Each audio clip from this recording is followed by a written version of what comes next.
Good morning. Hi, everybody. I hope everybody is doing well. I'm back for another reading, and today I had pulled. I already prayed and asked for protection and connection and to deliver the highest vibrational message possible to you guys. Um, and in that process, I had already pulled ruins like I usually do, but I got the intuition that I was not to use that pull, that I was to do it while I was talking to you. So I have my little bag full of ruins, and I'm gonna pull them now. And I go for 3. And the first one is Jara. The second one is, I think that's Uraz. I'll double check that. Uraz. It's like a little door that, or portal, to be more precise. And the last one is a ruin of necessity, and I had pulled that one this is the only one that came out in the previous spread. So we're going to go with these 3, and I'm going to start by reading them. Excuse me. Okay, so I'm reading from the Beginner's Guide to Ruins, Divination and Magic with the Elder Fruithrock Ruins by Joseph Simons. If you want to pull this book, you can get it from Amazon quite easily. There are many books written on ruins, and the interpretations, they vary depending on what the perspective of the author is, but they're all good to, any beginner book is a good place to start. I've been working with these ruins for over a couple of years, and I'm still using this beginner's book. There's a lot of connectivity that you have to do. You have to get familiar with the Odin, who is the creator of attributed to be the creator of the ruins, and get familiar with each set of ruins. They're divided into 3 sets, and then you have the individual ruins. But enough of that. We're going to go for Jara. Let me pull Jara. Okay, Jara. Yara. It's pronounced Yara, no J, because they didn't have J's. So Yara. And the translation is year, harvest, cycle, boom. So that's what this ruin attributes are. Jara is the ruin of the year. It speaks to good work well done and the harvest that we get from said hard work. It is the original of our modern word year, origin of our modern word year, and shows us that the 12 ruin of Elder Fruithrock, how it coincides with the 12 months of our year. It means cycle. If we persevere through the hair, so I'm dropping down, I'm not reading everything. It says if we persevere through the hailstorms, if we find the needed fire within us, and if we can survive the frigidity of the ice, which would be Isa ruin, we can make it through to the good harvest. So a good harvest, basically, they're saying it doesn't come just by not doing anything, by sitting back and relaxing and waiting for the good times to roll in. No, the good harvest comes with a lot of hard work, planning, and forethought. And when it comes, you really, really value it. It reminds me of how I give my kids sometimes. Once I gave my daughter some clothes for her kid, for my grandson, and he was baby, and babies grow fast. So I got the clothes from a thrift shop. I washed them, and I gave them to her, and only to see that she really didn't value them. I don't know if they had been new, if she would have did differently or not, but what she did was just, I like the baby had soiled one of the pants that I had bought, and she just rolled it up and threw it away like it was trash. And so um, I don't know why that example is coming to me, but when people work hard for something, they tend to value it a little bit more than when it's just given to them without any effort on their part to obtain. Also, there's what's coming to mind is there was a scenario where if you continuously give a person money, for example, without any effort on their part for deserving that money or for getting that money, like they don't do any work, they don't give any equal exchange of energy to get the money, they just take. At some point, the person will begin to actually resent you. And I'm not sure why that is, but it's true in my experience that that is what occurs. So it's always a good thing to pay attention to what Jera has to teach us, and that is that if we do a good job, then we'll get good results, and it doesn't come overnight. It takes persistence, it takes patience. Jera shows us that we are rewarded for just and right action, for hard work. It also symbolizes and reminds us of how we should strive for the balance in all that we do. To some, the Jera ruin appears very similar to, and I can't pronounce that word, or the symbol yin and yang. Yeah, because there's two within each other. And so that talks about the balance, or that there's one thing in the other and the other is in that, the interlocking. Yeah.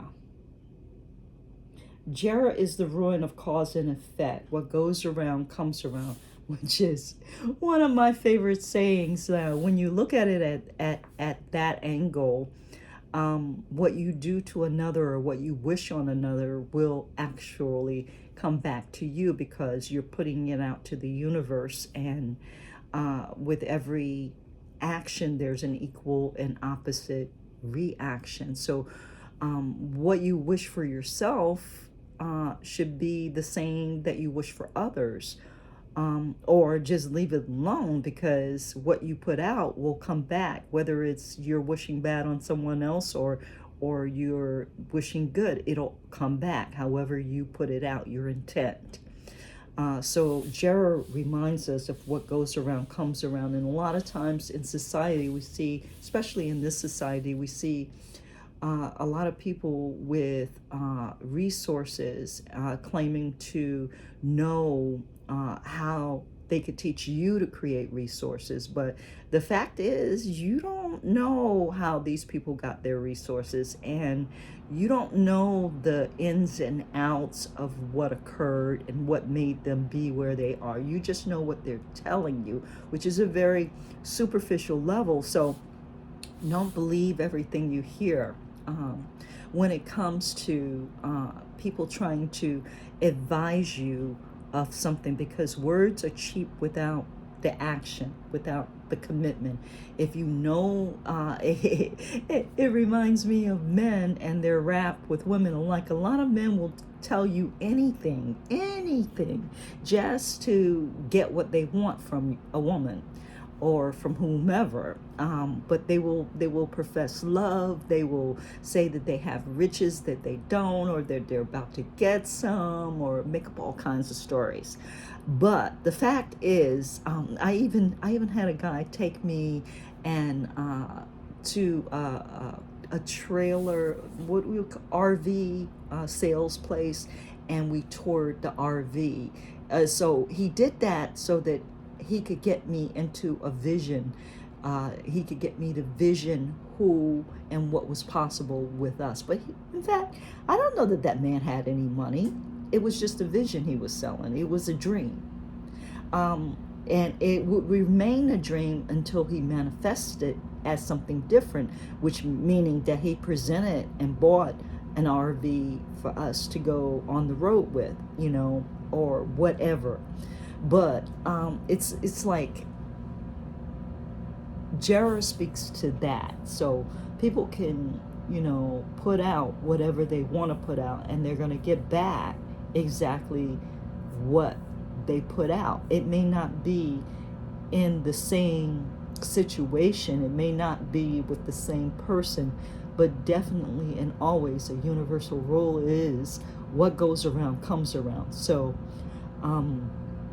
that's all I have to say about Jera. The next ruin that I pulled is Uras, and let me pull that up. Uras. Here we go. Uras is how it's pronounced. Again, not the U, but U. O-O-R-O-O-Z, Uras. Also known as usurp. Oh no. Also known as Urox. Translation, wild ox. Ox, healthy, vitality, strength. Meanings. Uras is the ruin of the aurochs, a wild ox that roamed Europe, Asia, and North Africa just hundreds of years ago, finally becoming extinct when the last Urach was killed in Poland in 1627. The Urach was the ancestor of the domestic cattle, the precursor to the cattle of Fehu. Uras is the ruin of primal earth energy. Unlike Fehu, the ruin of cattle that comes before Uras, this is a ruin of wild, untamed potential. Uras represents health, vitality, and endurance, yet it is also the ruin of courage and a reminder of how we should appropriately use the aggressive nature, our aggressive nature. The Auroch was renowned for its strength and inability to be tamed, and our ancestors respected them so much that they immortalized them in cave paintings found throughout Europe. The ruin is historically interpreted as a very masculine ruin, bringing forth a driving force that helps us retain vitality, health, and is great for helping increase our energy. Imagine the ancient Auroch with almost no natural predators aside from the humans wandering the plains and the forests of Eurasia and northern Africa, nearly unstoppable in its power. Vitality, primal urges, health comes to mind. Great change can be told by Uras. This is the ruin of certainty. No, this is the ruin of creation. And just like the great Ahadullah, the cow nourished the Ymir, the giant. Okay. It's the ruin of manifestation and helps us to find strength within to bring forth that which we want to create, whether it's a new version of ourselves or something entirely different. So, okay. Forgive me for stumbling, but that's how my energy is going today. I don't know exactly why, but I'm going to go with it. But as far as the ruin, if you're trying to manifest something, or if you want to manifest something, this is a great ruin to use. Basically because it packs the primal energy to bring down from the ethers, to bring down from the 5D, to bring down from above what it is you want to manifest in this 3D reality. It's all there. It's just a matter of having enough energy and the right perspective in order to manifest it here and now. And that may take time. It For some people, depending on what you're looking to manifest and where you are in your manifestation abilities, it could take years. And that's okay, because not everything is meant to be dumped in your lap at the same time. Remember the lesson about Jera and how it takes time, where you need to like weed the fields, you need to plant the seeds, you need to water the seeds, you need to weed the garden, you need to, keep an eye, a very close eye on your harvest, on what you're growing, so that when it comes to fruition, that it's high quality, that it yields what you want it to yield, an abundance of goodness. Okay, so with that, that doesn't happen in microwavable seconds. It happens in focus and devotion and hard work.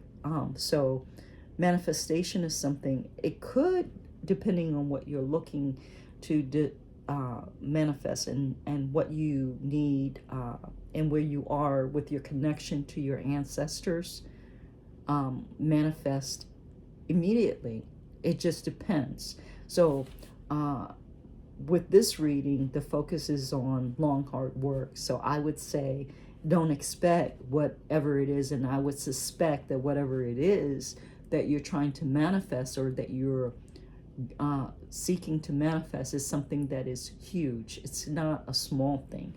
It's like me. I've been manifesting generational wealth, health, and abundance for years, for more years than I can even say. It's definitely been over 10. And there are levels of the manifestation that have showed up. But when I declared it, that I wanted to have generational wealth, health, and abundance, I had no idea what that would take and what that would look like. I knew it would require a lot of sacrifices. I knew that it would require me having many different shifts in my perception and my perspective. But I had no idea what those were, and what the, so to speak, ropes were that I had to go through, what the changes were that I had to go through to get to my ultimate destination of generational health, wealth, and abundance manifest here in the 3D for me, my family, those that we know. Okay, and expanding outward. I knew that it meant that, like, if I am generationally wealthy, healthy, and abundant, that it couldn't just be me. I knew that it had to do with family and community, and spreading and being of value, and an equal and opposite exchange of energies for whatever it was that allowed me to create this generational wealth, health, and abundance. I knew that I couldn't do it by myself, but I didn't know the steps to do it. I had no road book. So I just continued to devote myself to being focused on that objective. And I started to grow, and things started to happen in my life. I started to lose certain people in my life, and learn certain lessons about those people that would help me as I moved down the line, to protect myself, to understand the nature of human beings, to understand that I can't trust everybody, and that I can't necessarily let everybody know everything that I'm doing, because there are dynamics that happen within human behavior, and people are at different levels. I got to understand that there are different levels that people are at.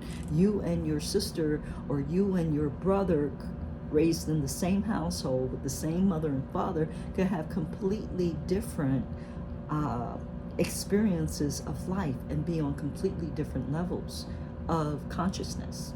So just because they're your family doesn't mean that you could trust them. Just because they're your family doesn't mean that they want the best for you. But that doesn't take away the principle of generational health, wealth, and abundance. That doesn't take away the principle that the wealth and the health and the knowledge and the blessings that come from that need to be shared with everyone. They need to be taught. People need to learn how to raise their vibrations. People need to learn how to take care of their money and what money is and how to multiply money. People need these understandings, just like you and I do, just like you do when you start out to do something like this. Or let me just use myself, just like I did. I needed to learn more about money. I needed to learn, and I still do. It's a never-ending story, but at some point, the manifestation drops down to the 3D. And then from there, you're required to develop and oversee that manifestation all the days that you're on the planet. And you're required to teach other people how to do that, who are going to be direct descendants and benefactors of that abundance. We're required to teach people. We can't just expect that we can continue a legacy of generational health, wealth, and abundance and not show people what to do, or not set up certain systems and things in place that will take into account that people could be blindsided, that people could be cheated, and things could be stolen. We need to put every stop in place, every protection in place, and learn what those are in order to protect what it is that's dropped down. So it's not just about creating it, it's also about protecting it, it's also about multiplying it. So that's a lot. I hope that this is helpful to someone and it's resonating. The last ruin is called Nafis, and it is a ruin of necessity, of need.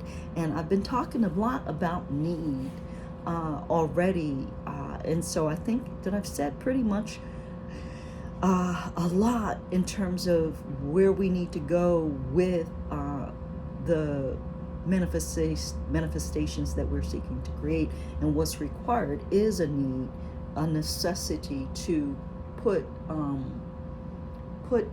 boundaries and roadblocks and things in place to maintain and protect and grow what it is that you want to create.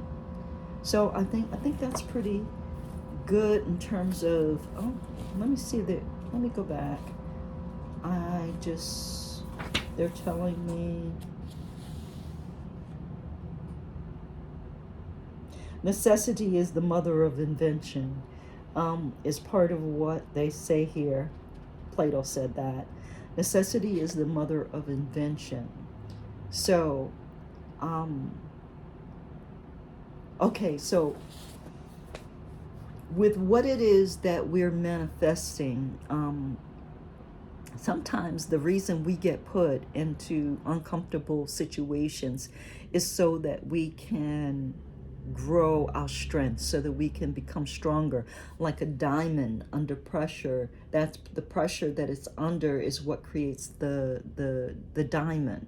So when we ask for something that is amazing, that is beneficial, that is a blessing, not only for us but for generations to come, expect that there's going to come a lot of pressure upon you in your life in order to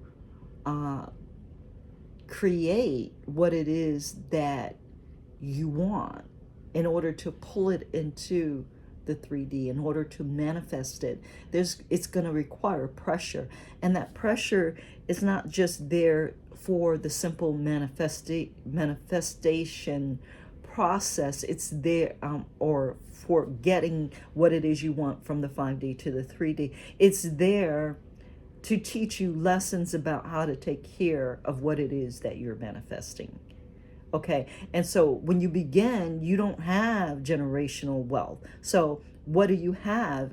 You need something in order to create something. What is it that you have? What are the resources that you could use? Well, you could use creating relationship with your ancestors. You could use creating relationships with other people. You could use learning what your blind spots are. You could use what is your personality type and how do you relate to other personality types. Knowledge of self, man, know thyself. Those are the things that you could use, for example, in order to create wealth without a dime. The internet is available to anyone. You can pull a lot of information at no cost through that. You could join groups. You could ask and pray for somebody to come and teach you. And if you have the money to pay them, because it's going to be worth the weight in gold, that they're going to teach you what you need to learn in order to get to where you need to be. You're not where you need to be if you're manifesting it right now. You are in process, and the turns and the shifts that you make will make the difference in how long it takes and if it ever comes into fruition here in the 3D. But that is the work that is to be done. The work to look deep into your shadow self to see what are the things and ways that you sabotage your own self. The work of looking into your relationships to see if they're balanced or if you are presenting as someone who may be easily preyed upon. All of that is about creating a life and a persona and a position for yourself that is more powerful, more knowledgeable, more aware than where you currently are, in order to have you use that when those blessings come in. You don't want these blessings to come in and for them to be just taken away. A lot of people win the lottery, and they become poor after winning the lottery, and it's because they don't have these lessons that are in fact blessings, but they're hard lessons, and you don't need, but there is a need if you want to maintain that in order to shift. There's going to be some pressure, quite a bit of pressure. So get ready for the good and the bad, and understand that it's all good. It's all in your favor. And with that, I'm going to end this reading. Thank you. Oh, please like, subscribe, and share the video. Thank you.